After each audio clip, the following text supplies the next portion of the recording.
Hello friends, कैसे हैं आप सब। उम्मीद है आप सब मस्त होंगे। तो आज हम BSc second year third semester वनस्पति विज्ञान बॉटनी के इम्पोर्टेंट क्वेश्चन बताएंगे आपको। बहुत सारा कमेंट आप लोगों का आ रहा था। कुछ लोगों के जो है 5 दिसंबर को इंटरनल एग्जाम्स है, उसके लिए बहुत ही इम्पोर्टेंट ये क्वेश्चंस हैं। इन सभी को मैं ऑलरेडी कंप्लीट करवा चुका हूँ। यही आपको तैयार करके रखना है, क्योंकि इन्हीं में से क्वेश्चन घूमता हुआ मिलेगा आपको। बाकी जो फाइनल एग्जाम है उसके लिए भी इम्पोर्टेंट है, क्योंकि जो क्वेश्चन इम्पोर्टेंट हो इम्पोर्टेंट ही होता है। और जो इंटरनल एग्जाम है उनके लिए कुछ ज़्यादा ही महत्वपूर्ण है। तो इसमें जितने भी क्वेश्चंस मैं बता रहा हूँ उन सबको आपको तैयार करना है। पहला तो है आपका बेसिक क्वेश्चन, 2-3 नंबर में पूछा जाता है, टेक्सोनोमी और सिस्टेमेटिक की डिफिनेशन क्या होती है। ठीक, बहुत आसान है, सब कुछ मैंने स्टार्टिंग में करवाया है। स्पीसीज और जीनस की डिफिनेशन पूछ ली जाती है आपसे। 1 नंबर में क्वेश्चन पूछा जाता है कि स्पीसीज वर्ड किसने दिया था, जीनस वर्ड किसने दिया था। तो ये बेसिक है। ठीक है, ये सभी मैंने आपको करवाया है। तो कुछ साइंटिस्ट हैं जिनको आप पढ़ के जाओगे।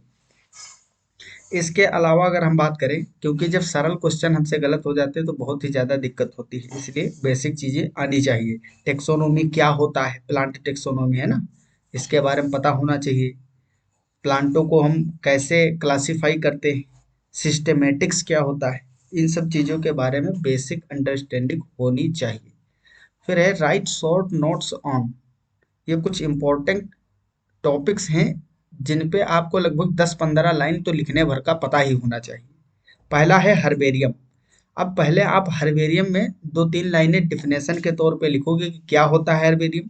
फिर इसमें जो स्टेप्स होते हैं हर्बेरियम मेकिंग के, किस तरीके से आप हर्बेरियम बनाते हो। सबसे पहले क्या करते हो, प्लांट को कलेक्ट करते हो, कलेक्शन होता है। उसके बाद में उसको क्या करते हो, सुखाते हो, ड्राई करते हो। फिर उसके बाद में क्या करते हो, दबा के रख देते हो, प्रिजर्व करते हो। कुछ उसमें प्रिजर्वेटिव्स डाले जाते हैं। उसके अलावा जैसे प्रिजर्वेटिव्स क्या हो सकते हैं, प्रिजर्वेटिव में आपका हो सकता है जैसे कि आप डीडीटी यूज कर सकते हो एज अ इंसेक्टिसाइड। भाई कीड़े उड़े ना लगे उसमें, जो पौधा आप कलेक्ट करके रखे हो, या फिर फंगिसाइड यूज कर सकते हो। तो ये सब स्टेप होते हैं, स्टेप बाय स्टेप लिखना है आपको। साइज क्या होता है हेर्बेरियम का, वो भी आपको पता होना चाहिए। कहाँ पे क्या लिखा जाता है, जैसे एप्लीकेशन में आप लिखते हो ना, अलग अलग जगह चीजें लिखी जाती हैं, पत्र लिखते हो, उसी तरीके से हर्बेरियम के भी सीट पे कुछ स्पेसिफिक जगह होती है लिखने की। कहाँ पे डेट लिखोगे, कहाँ पे कलेक्टर का नाम होगा, कौन कौन सा नाम लिखा जाता है हर्बेरियम पे, ये सब कंप्लीट करवाया हूँ। ये आपको याद होना चाहिए। 2 मिनट में रिवाइज हो जाएगा। अगर आप लेक्चर देखे हो कभी भी, जब मैंने अपलोड किया था, तो आप हर्बेरियम को पढ़ोगे अगर, तो थोड़ी देर लगेगी। वीडियो की स्पीड बढ़ा के देख लीजिए जो पार्ट नहीं क्लियर है आपका। ठीक है, इस तरीके से कर लीजिए। इसके अलावा और एक क्वेश्चन यहीं पे मैं ऐड कर दे रहा हूँ, difference between preservation and conservation. Preservation and conservation.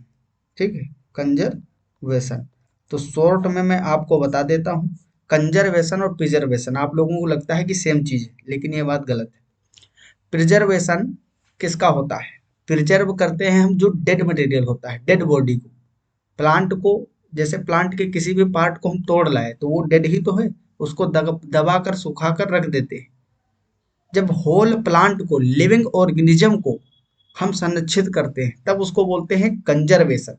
तो कंजर्वेशन में लिविंग ऑर्गेनिज्म को कंजर्व किया जाता है, जो डेड होता है पार्ट, डेड बॉडी, उसको प्रिजर्व किया जाता है। ठीक, तो ये डिफरेंस होता है। इस पे और भी थोड़ा सा आप पढ़ लीजिएगा। अगला टॉपिक है बोटेनिकल गार्डन्स। कंप्लीट लेक्चर इस पे पढ़ा हुआ है। एक लेक्चर में मैंने डिफिनेशन वगैरह सब कुछ करवाया है, जितने इंपॉर्टेंट गार्डन से एक में सिर्फ नाम बताया है। तो ये आपको बोटेनिकल गार्डन जो वनस्पतिक उद्यान होता है इसके बारे में भी पढ़ना है। हर्बेरियम क्या है, हर्बेरियम में भी प्लांट है, बोटेनिकल गार्डन में भी प्लांट है। इसमें डिफरेंस क्या है, बोटेनिकल गार्डन में हमने कंजर्वेशन किया है प्लांटों को, लिविंग आपको मिलेंगे। वनस्पति उद्यान घूमने जाते हो पेड़ पौधे देखने, तो उसमें क्या होता है, उसमें लिविंग प्लांट लगे होते हैं, उन पे टैग भी लगा होता है। हर्बेरियम क्या है, यहाँ भी प्लांट का कलेक्शन है, लेकिन क्या है, कंजर्वेशन नहीं, यहाँ पे प्रिजर्वेशन किया जाता है। जो डेड पार्ट होते हैं कि बॉडी का कोई भी पार्ट आप कलेक्ट किए हो, या फिर होल प्लांट भी हो सकता है, ठीक है, छोटा प्लांट। इसका मतलब फायदा क्या होता है? फायदा तो आप जानते ही हो भाई, स्पीसीज की आइडेंटिफिकेशन, न्यू स्पीसीज या न्यू प्लांट की आइडेंटिफिकेशन वगैरह में इससे हेल्प मिलती है, स्टडी करने में भी हेल्प मिलता है हमको। थर्ड है इसमें टेक्सोनोमिक एड, अगेन बहुत इंपॉर्टेंट है। इसमें सबसे ज़्यादा इंपॉर्टेंट है कीज। की जो होती हैं, कुंजी जिसको बोलते हैं, ये तत्काल संदर्भ तंत्र उपलब्ध कराता है हमको, ठीक है। तो इसके बारे में भी आपको पढ़ना है। इसमें सिमिलरिटी और डिफरेंसेस के बेस पे हम प्लांटों को क्लासीफाई करते हैं। बात समझ में आई ना? समानता और असमानता के आधार पे इसमें दो विपर्यासी, एकदम अपोजिट लक्षण वाले जो लक्षण होते हैं, कैरेक्टर, उस पे ध्यान देके हम प्लांटों को कैटेगराइज करते हैं। फ्लोरा पे भी आपको पढ़ना है, ये सब मैंने कंप्लीट करवाया है, लेक्चर पढ़े, जो लोग नहीं देखे वो देख लेंगे। बाकी अब आप टेलीग्राम पे जाओगे या व्हाट्सएप ग्रुप पे, तो वहाँ पे लगभग 1 महीने पहले, थोड़ा बैक में जाना पड़ेगा, फाइल वाले सेक्शन में जाओगे, वहाँ आपको पीडीएफ नोट्स भी मिल जाएंगे, इसके सब पढ़े हुए हैं। मोनोग्राफ, मैनुअल, ये ज़्यादा इम्पोर्टेंट नहीं है, क्योंकि आपके सिलेबस में मेन फोकस जो टेक्सोनोमिक एड पे किया गया है वो है फ्लोरा और कीज, ठीक। तो टेक्सोनोमिक कीज एंड फ्लोरा को पढ़ के जाना है आपको। फिर है नोमेनक्लेचर। नोमेनक्लेचर की डिफिनेशन थोड़ा सा 1-2 लाइनें लिखोगे। स्टेप क्या होते हैं भाई? नोमेनक्लेचर में स्टेप होते हैं ना, और कुछ इसके प्रिंसिपल भी होते हैं कि आप प्लांट का नोमेनक्लेचर कैसे करोगे।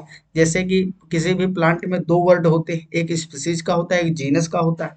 पहले जीनस का, फिर स्पीसीज का। इसको हम लैटिनाइज करते हैं, लैटिन भाषा में लिखते हैं, है ना।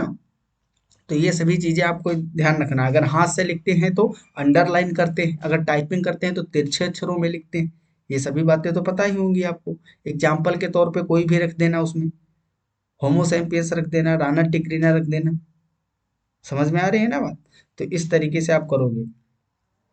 पाइसम सेटाइबम कर देना।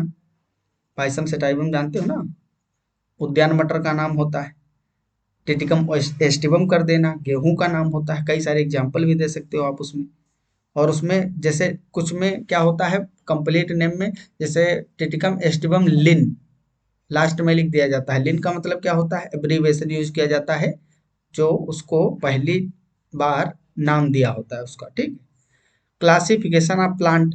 अब इस क्लासिफिकेशन में आपको पहला तो आर्टिफिशियल आर्टिफिशियल क्लासिफिकेशन जो है, आर्टिफिशियल, जैसे कि कैरोलस लीनियस और अरस्तु, एरिस्टोटल एंड कैरोलस लीनियस, दोनों लोगों ने सबसे स्टार्टिंग में, अरस्तु ने ही किया था ना क्लासिफिकेशन।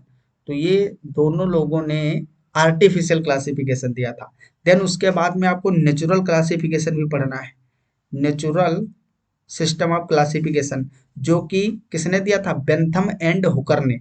बेंथम एंड हुकर ने नेचुरल सिस्टम ऑफ क्लासिफिकेशन दिया था, जिसमें देखो आर्टिफिशियल में क्या था, जो एरिस्टोटल, अरस्तु और कैरोलस लीनियस ने दिया था, वो आर्टिफिशियल सिस्टम ऑफ क्लासिफिकेशन था, क्योंकि उसमें सिर्फ बाह्य आकार की देखी गई थी। क्योंकि इनके समय में माइक्रोस्कोप ही नहीं थे, तो सेलुलर स्टडी नहीं की जा सकती थी।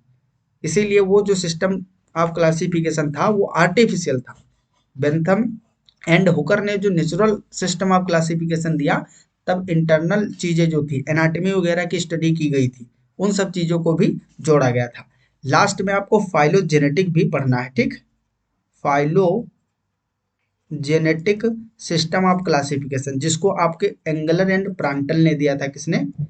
एंगलर एंड प्रांटल, ठीक है। तो वैसे तो बहुत सारे साइंटिस्ट आते हैं क्लासिफिकेशन में, लेकिन आपके सिलेबस में बस इतने ही।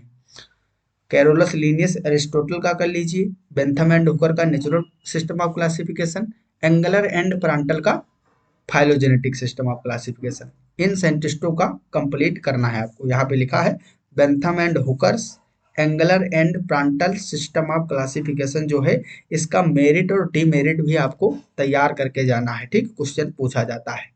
तो ये कुछ इंपॉर्टेंट टॉपिक है। चलिए आगे भी दिखाते हैं आपको।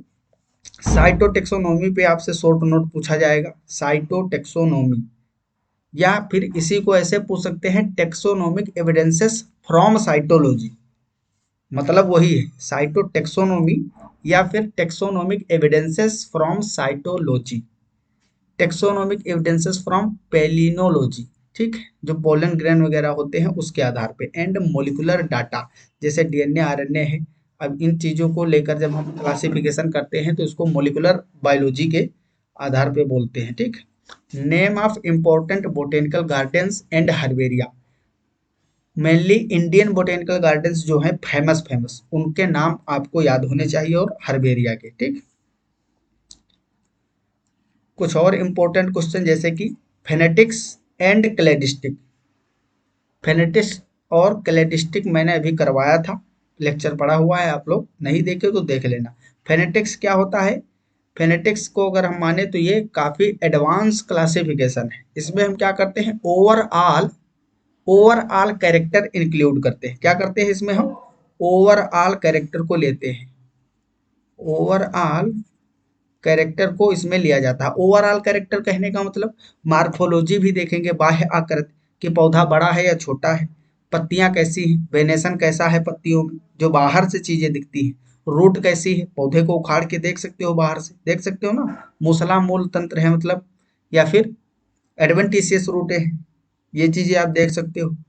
पत्तियों का अरेंजमेंट कैसा है, सम्मुख है मतलब अपोजिट है या अल्टरनेट है, एकांतर, या फिर चक्करदार है। पुष्प की क्या पोजीशन है, फ्लावर्स की position, androecium, gynoecium, carpel, perianth, ठीक। इन सभी चीजों को आप देख सकते हो। इसके अलावा भाई इसमें बोला गया है कि ओवरऑल कैरेक्टर देखे जाते हैं, तो ये तो बाह्य आकार की हो गई। इंटरनल स्ट्रक्चर भी इसमें यूज होगा, फाइलोजेनेटिक सिस्टम भी यूज होगा। तो जब जिसमें सभी चीजें जोड़ी जाती है उसको बोलते हैं फेनेटिक्स। अब भाई सिर्फ आपने मार्फोलॉजी के आधार पे डिवाइड किया या फिर सिर्फ आपने एनाटॉमी वगैरह यूज की तो वो तो अलग अलग चीज हो गई। अगर इन सबको एक में मिला के आप प्लांट को क्लासिफाई करोगे तो वो बहुत ही ज्यादा एक्यूरेट होगा। इसीलिए जो फेनेटिक्स है, फेनेटिक्स सबसे एडवांस फीचर है, ठीक है। इसमें जो है कंप्यूटर वाला भी सिस्टम यूज किया गया है, ऐड किया गया है, जिसमें हम ज्यादा आसानी से चीजों को कैटेगराइज करते हैं, वर्गीकृत करते हैं। तो फेनेटिक्स एंड क्लेडिस्टिक पे इंपॉर्टेंट पॉइंट है, क्वेश्चन खूब पूछते हैं इसमें। Difference between phenograms and cladogram, phenogram and cladogram जिसको हम क्या बोलते हैं, टेक्सोनोमिक ट्री भी बोला जाता है उसको, समझ रहे हो, वो सब मैंने करवाया है लेक्चर में। Floral formula and floral diagram क्या होता है, आपको इसके साइन पता होने चाहिए। जैसे इस तरीके से लिखा है तो इसका मतलब क्या है, रेडियल सिमेट्री। इस तरीके से है तो क्या है, जाइगोमॉर्फिक, एक्टिनोमॉर्फिक, सब कुछ बताया है ना मैंने। अगर जी के नीचे बार लगा हुआ है तो क्या है, दो लगा हुआ है तो क्या मतलब, दो के ऊपर ब्रैकेट है तो उसका क्या मतलब। ये सभी चीजें आपको आनी चाहिए। एंड्रोसियम को किससे दिखाते हैं, पेरियंथ को किससे दिखाते हैं, गाइनोसियम को किससे दिखाते हैं। बी आर लगा होता है तो क्या मतलब होता है, ब्रैक्ट होता है ना, ब्रैक्ट, ब्रैक्टेड, अलग अलग टाइप के होते हैं। एंड न्यूमेरिकल टेक्सोनोमी, इस पे भी थोड़ा बहुत, न्यूमेरिकल टेक्सोनोमी और फेनेटिक्स लगभग लगभग एक ही जैसी होती है, ठीक। इसके प्रिंसिपल भी आपको याद रखना है, न्यूमेरिकल टेक्सोनोमी के प्रिंसिपल भी याद करके जाना है, ठीक। अब हम बात करते हैं इंपॉर्टेंट फैमिलीज की, क्योंकि फैमिली पे भी क्वेश्चन आने की संभावना है। इसमें मैंने 5 फैमिली यहाँ पे लिख दी। अगर इसमें से ना आए तो कमेंट मत करना आके भैया कि नहीं आई है आपने बताया था, क्योंकि 21 फैमिली है टोटल, कोई भी आ सकती है। मोस्ट इंपॉर्टेंट में से मैं आपको 5 बता रहा हूँ, ये तो पक्का कर लेना है। इसके अलावा भी थोड़ा बहुत सबके बारे में नॉलेज होना चाहिए।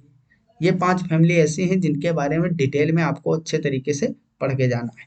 पहला है फैमिली एस्टेरेसी, जिसको कंपोजिटी भी बोलते हैं। इसके लिए एक नंबर का एक क्वेश्चन आता है कि सबसे बड़ी फैमिली कौन है, लार्जेस्ट फैमिली। तो उसके लिए भी आप इसको याद कर लीजिए, एस्टेरेसी सबसे बड़ी फैमिली है कंपोजिटी। इसमें सबसे ज्यादा स्पीसीज और जीनस रखे गए हैं।